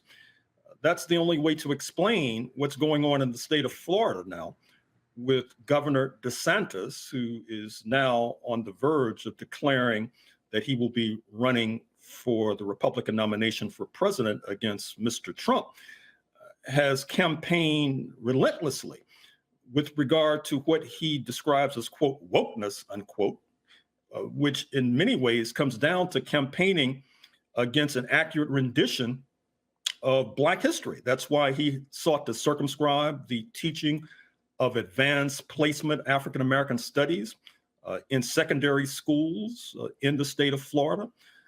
That's why in the New York Times today, March 30th, 2023, you have an article by Charles Blow, the Black columnist, who describes an effort in the state of Florida to prevent the showing of a docudrama about the little Black girl, Ruby Bridges, in Louisiana, who tried to desegregate a school and was subjected to harassment and persecution by Euro-American adults as a direct result.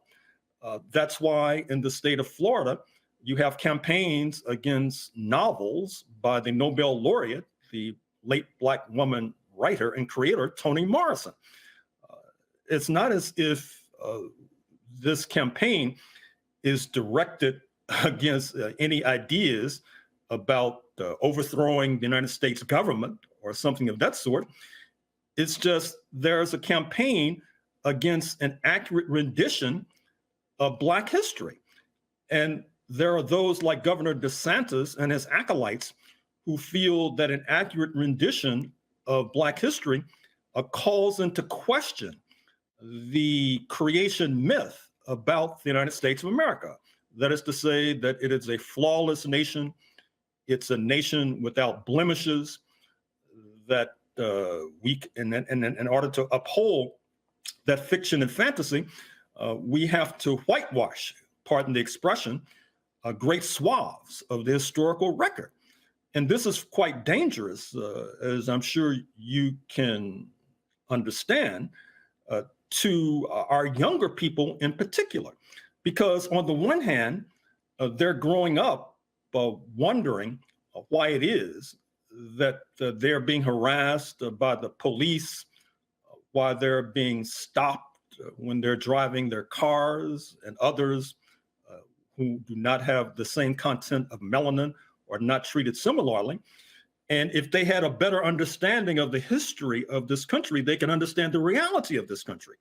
And if they can understand the reality of this country, they might want to protest against the reality of this country. But Governor DeSantis and his comrades, the last thing they want to see is the specter of Black people protesting against racism and white supremacy.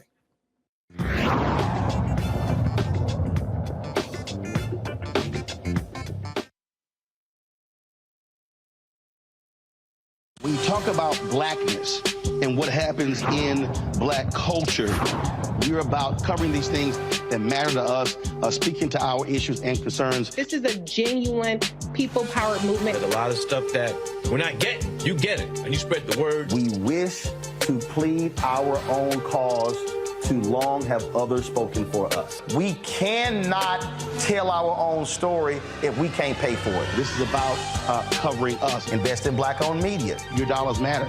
We don't have to keep asking them to cover our stuff. So please support us in what we do, folks.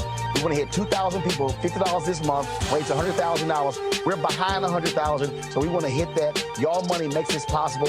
Checks and money orders go to P.O. Box 57196, Washington, D.C. 20037-0196. The Cash App is $RM Unfiltered. PayPal is R Martin Unfiltered. Venmo is RM Unfiltered. Zelle is roland@rolandsmartin.com.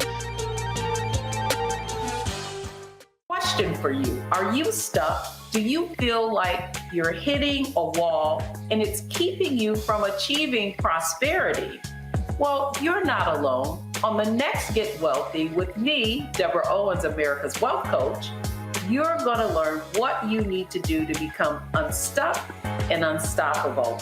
The fabulous author Janine K. Brown will be with us sharing with you exactly what you need to do to finally achieve the level of financial success you desire through your career. Because when I talk about being bold in the workplaces, I'm talking about that inner boldness that you have to take a risk, to go after what you want, to speak up when others are not. That's right here on Get Wealthy, only on Black Star Network.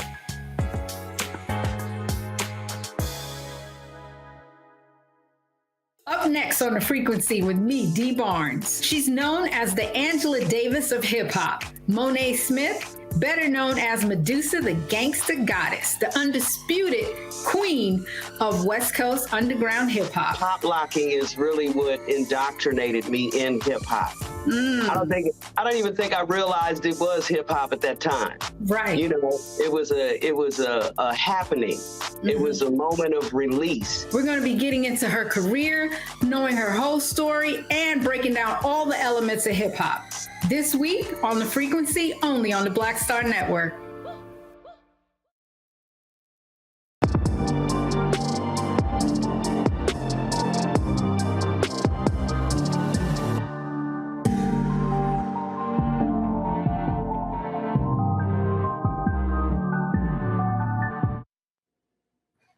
And the reason for me why all of this is so vitally important is because I've long talked about the need for there to be a reprogramming of African Americans, in that how we approach certain things, how we look at certain things. And when you begin to read and begin to study and begin to realize how powerful white supremacy has been, what it has created, but not just white supremacy, how it's impacted African Americans, also how white supremacy has impacted whites, in that what this other framing of the story has done is to give them a false view.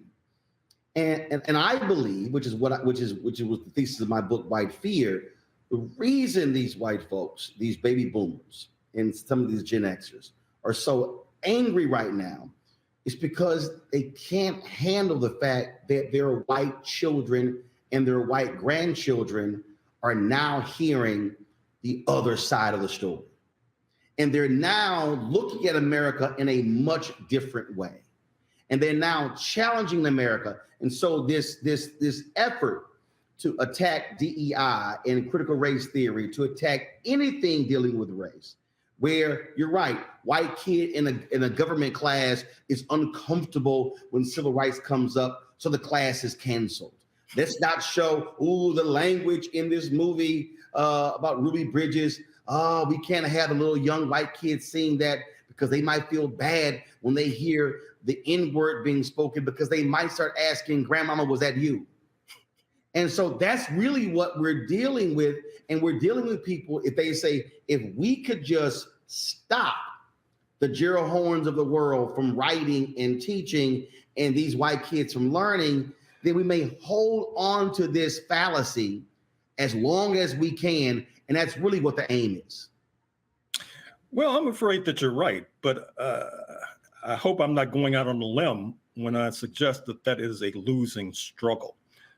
Because even if somehow the Governor DeSantis of the world were able to circumscribe the teaching of accurate renditions of Black history in Florida, that does not necessarily mean that that particular campaign will succeed in Brooklyn. It does not necessarily mean that it'll succeed in Berkeley or Los Angeles. And given that this is one country, which is wired through broadband, it will not be that difficult for the kids in Florida to get stories from Los Angeles, from Berkeley, and from Brooklyn. And another thing, Roland, I'm on the project, and just before we got on this call, I was looking at reports from Ethiopia in the 1920s, where Ethiopia, of course, at that particular time was one of the few sovereign states, along with Liberia, which was basically a neo-colony in a sense of the United States. And Ethiopia was wielding significant diplomatic influence because it was independent and sovereign. It was being courted by Russia, being courted by France, England, Italy, et cetera. And the leaders were playing off one against another. And the United States was trying to curry favor with Ethiopia. And so they were asking the Ethiopians to send their young people to the United States to study, which the Ethiopians did. But then the young Ethiopians began to complain about Jim Crow and US apartheid, which was worsening the US reputation in Addis Ababa. And so this puts pressure on the United States to move away from that hateful, spiteful system, which ultimately then benefits Black Americans, people like your grandparents and my grandparents. And so once again, in the 21st century, Florida is not an island. It's going to be very difficult for Florida to push through these anti-Black policies, not only in the face of opposition from Berkeley, Brooklyn, and Los Angeles, but also in the face of global opposition from Africans. Now the entire continent virtually is sovereign. The United States actually wants to attract more Black students to campuses here because to this point, the leading foreign students came from China, but now the United States-China relations are headed south. And so they want to replace these Chinese students with African students. But how are they going to do that when Black people are treated so shabbily in this country? So once again, you see this global pressure, this global dynamic, and hopefully that will lead to a reversal of Governor DeSantis's policies. As you were talking, I'm sitting here pulling up various items and how folks are framing different things, describing the Texas Revolution, talking about it was a cause about federalism, it was about freedom, it was about independence. And see, again, those are buzzwords that's very easy to rally around. Yes, we love the idea of being separate and independent and not having Mexican authorities in control of this. But as you laid out, they were abolitionists in Mexico. Mm-hmm. And so you had folks who were angry with that. Just like all these people are just, boy, that Lord have mercy. They really hot at you when you framed the issue with the ending of slavery in Britain as one of the reasons for the American Revolution. And all the historians, oh, absolutely not. It had nothing to do with that. And again, it goes to this denial of the reality of how powerful slavery was. And for the people who who are clueless, it was the principal economic engine of America. And so this to act as if, oh, that was just sort of one part of this is really was really other issues. No, you can't say it was everything. It was the central thing. And so again, what you have are folks who do not want that to be told. And now that we can read, we can research, now that we can write. I use the phrase all the time, Gerald. We are living examples of their worst nightmare. Negroes who can read. And now we can write, and now we can publish, and now we can broadcast. Oh hell, we are absolutely a threat to this whole system. Well, it's interesting. It's not only that on the verge of the U.S. Civil War, 1860, the investment in the bodies of enslaved Africans was the most valuable investment in this country, more valuable than the railroads and the factories than the mines. It's not only that, but when slavery was abolished in 1865, or per my previous remarks, guaranteed in 1867 with the overthrow of the French occupiers in Mexico, what happened is that those who controlled those billions in property, their property was taken without compensation. Now, interestingly enough, when slavery was ultimately abolished in Jamaica, Barbados, Trinidad and Tobago, etc., the enslavers were compensated. Up until a few years ago, London was continuing to pay off the descendants of the families who owned the enslaved. You know the story, I'm sure, about the abolition of slavery by force of arms in what is now Haiti, and then independent Haiti forced to pay reparations to the enslavers, which has crippled independent Haiti to this very day. In the United States, there was no compensation paid to those whose property, quote unquote, was taken, quote unquote. And obviously that generates fury. When I'm teaching classes at the University of Houston and telling this story, you know how students are today. I'm lecturing and they're fiddling with their smartphones for whatever reason, on TikTok or Facebook or whatever. And sometimes I'll go and snatch the smartphone from the student's hand and say, look, I've just taken your property without compensation. You're angry, right? You're furious, right? You want to take me outside and thrash me. Well, that's how the enslavers felt, or the former enslavers, I should say, felt in Texas and a good deal of Dixie, which leads to the rise of the Ku Klux Klan, which had one of its strongest chapters in Texas, by the way. The Ku Klux Klan, for those who have been living under a rock in recent decades, was the terrorist white supremacist organization that sought to bring back what they considered to be the good old days of relentless and ruthless exploitation of people of African descent. And I would argue that in part, that decision is still relevant. That is to say, the decision to expropriate the property of the enslavers without compensation, because I think it helps to generate this anti-Washington sentiment that you now see. Anything coming out of Washington, according to the conservatives, is bad, unless, of course, it benefits the military-industrial complex or the oil industry, et cetera. But, you know, they'll basically organize a relentless campaign against what they call Obamacare, because it's coming out of Washington and is at the behest of a president of African descent. You have many people going against their own interests just because it comes out of Washington, for example.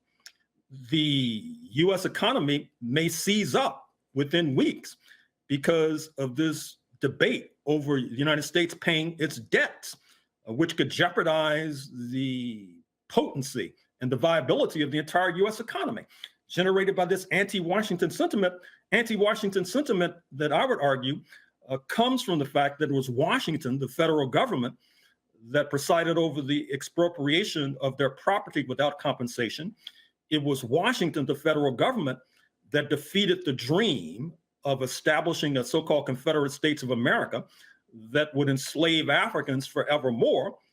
And until we come to these very basic realizations, I'm afraid to say we're always going to be stumbling around in the dark.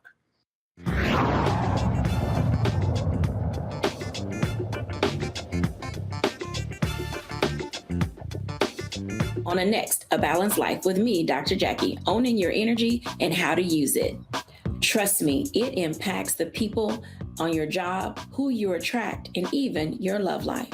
What you give out is what comes back to you. So like attracts like, right?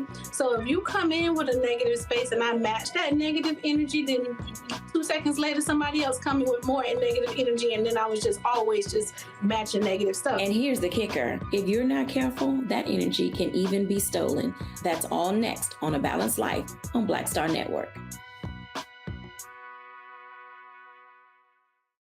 Next on the Black Table with me, Greg Carr, a very different take on Juneteenth with the one and only Dr. Sunyata Ahmed. We'll explore the amazing foods, remedies, and rituals that are a part of our history and the Juneteenth holiday. So it's our responsibility to return the healthier version to our folks instead of just the red liqueurs marketed to us, the red sodas and the other things. I mean, why does the Kool-Aid man have to sound like Louis Armstrong? He's like, oh yeah. Yeah, right. An enlightening and tasty hour of the Black Table, only on the Black Star Network.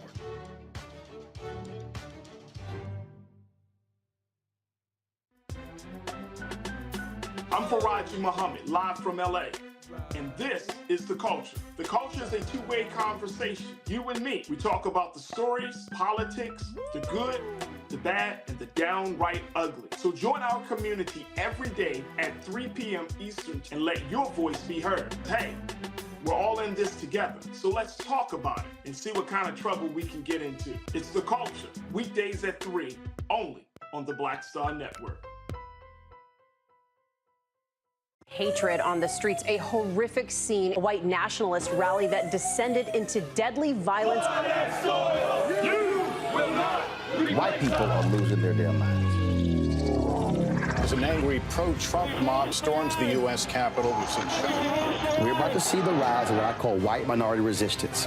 We have seen white folks in this country who simply cannot tolerate black folks voting. I think what we're seeing is the inevitable result of violent denial. This is part of American history. Every time that people of color have made progress, whether real or symbolic, there has been what Carol Anderson at Emory University calls white rage as a backlash. This is the rise of the Proud Boys and the Boogaloo Boys. America, there's going to be more of this. Here's all the Proud Boys, guys. This country is getting increasingly racist in its behaviors and its attitudes because of the fear of white people. The fear that they're taking our jobs, they're taking our resources, they're taking our women. This is white fear.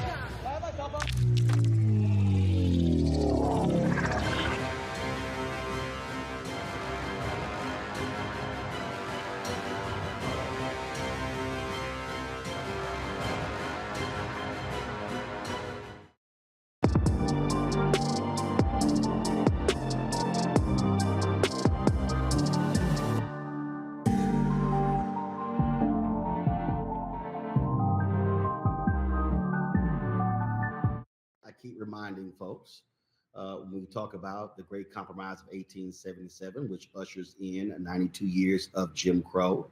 When we think about even with the state of Texas, the battles there when it came to Thurgood Marshall and NAACP and others trying to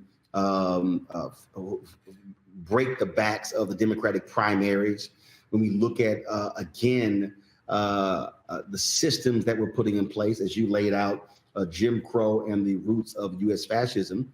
I mean, what people just simply refuse to acknowledge is that all of these things, you have to look at present day things and to understand what led up to this, what created this, what put this in place, the boundaries, the living conditions.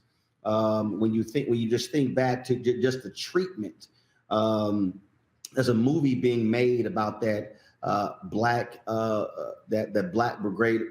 brigade of soldiers who got so sick of racism, went on and just started killing white folks in Houston, and very few people even know about that story, and so when you talk about this counter-revolution of 1836. We talk about Juneteenth. I keep reminding people, y'all, the celebration of Juneteenth by Black folks wasn't just about General Granger. It was literally this continual quest for freedom in Texas and in America? Well, I'm happy to hear that a movie is being made about what's been called the Camp Logan Mutiny of August 1917 in the city of Houston, when, as you suggest, Black soldiers, many of whom were not necessarily familiar with the peculiar folkways of Jim Crow then obtaining in Houston, whereby you had to sit in the back of the trolley, whereby you were not allowed to go into certain stores to try on clothes or shoes before you could buy them. That's one of the reasons why, if you look at old photographs, you'll oftentimes find Black people in ill-fitting garments because they're not allowed to try them on before they buy them. And as a result of what these soldiers perceived in terms of the roughhousing and manhandling of Black women in particular by the Houston Police Department, they decide to run amok, as it was described in the commercial press at that time, and began shooting up the place. And of course, they're eventually subdued, eventually executed en masse. And you are correct, even though that particular dastardly episode took place within walking distance of where I'm sitting right now, I dare say that if we were to go out on the streets of Houston and interview some of the passersby about that startling episode, many of them would not have heard of it. And that's part of the whitewashing of U.S. history, the whitewashing of Black American history. It's part of this crusade, as noted, that Governor DeSantis is carrying out, but it's not just Governor DeSantis. You mentioned the 1619 Project of Howard University's Nicole Hannah-Jones, formerly of the New York Times, which sought to place the experience of Black people into the center of a new story of the history of this country. It led to Mr. Trump, when he was president, and paneling a so-called 1776 commission. I understand that Texas has an 1836 commission to try to rebut particular narratives that seek to tell a truer story of the history of this state, such as represented in the book we're discussing now. And I think, as noted, that those who are seeking to rewrite history, or I should say more accurately, whitewash history, that they should recognize that I trust and I hope that that is a losing gambit. It's a fool's errand, and it will not end well. So as we were talking, because I remember it was during the pandemic that I had read about this, and the movie actually was done. It was called The 24th. It's streaming on Amazon Prime. And so it actually was released. It's a fictionalized version of what took place, but the movie is called The 24th. So yeah, it was, so I'll have to check that out a little bit later when I pull up Amazon Prime. A few minutes left here. I always ask you this question. I ask every author this question. I think when we talked about I never forget we talked about because you brought up the Juneteenth piece. And matter of fact, I'm going to deal with that before I go to the other question. Because when we talked, the previous book about boxing, you told the story that I was even shocked, and you said it blew you away when you found out that when General Granger showed up, he had some brothers with him. Oh, absolutely. Oh, absolutely. As a matter of fact, the Houston Chronicle in 2021, when they were marking Juneteenth, Houston Chronicle, of course, is the major newspaper in this part of Texas. They suggested that with General Granger was a brigade of soldiers, 75% of whom were African descent. And there's another story, too, to show you how Black history works. The French, as you know, continue to be major neo-colonizers in Africa. That was beginning during the time when they seized Mexico. So from their colonial perch in what is today's Chad in Africa, they dispatched hundreds of soldiers across the Atlantic to bolster their collapsing regime. And so you had Black soldiers on both sides of the barricades. Black soldiers with General Granger, with the Washington government seeking to repulse the enslavers. And then you had Africans under the aegis of the French who were fighting them. And what I think that this serves to illustrate is not only that Black history is much more complicated than many would imagine, but also I think it illustrates a deeper point, which is going to be important going forward as world demographics change and as a more sizable percentage of human population becomes of African descent.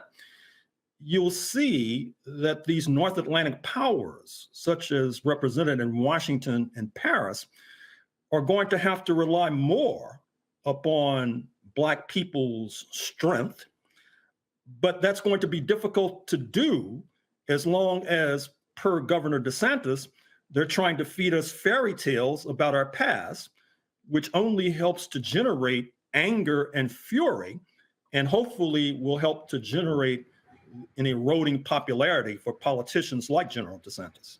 Last two questions. First,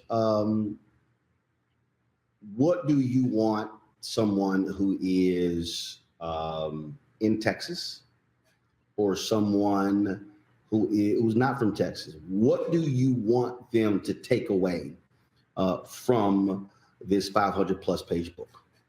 A number of things. One, I want these readers to have a better understanding of how we got to this point, a better understanding that's not grounded and based on fairy tales, but grounded and based on fact. And secondly, per the subtitle of this book, there may be dark days ahead. The kinds of police terror and our disproportionate sighting on death row is horrid.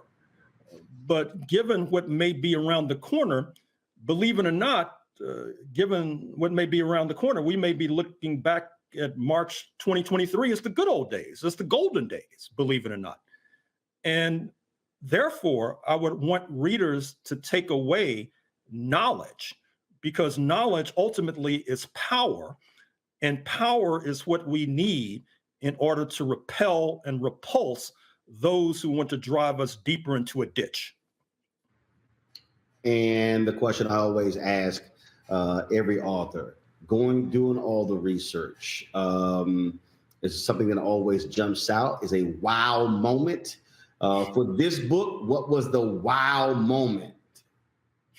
Well, you know, I've just uttered it when I found out that there were all these Africans who crossed the Atlantic to fight alongside the French against Black Americans.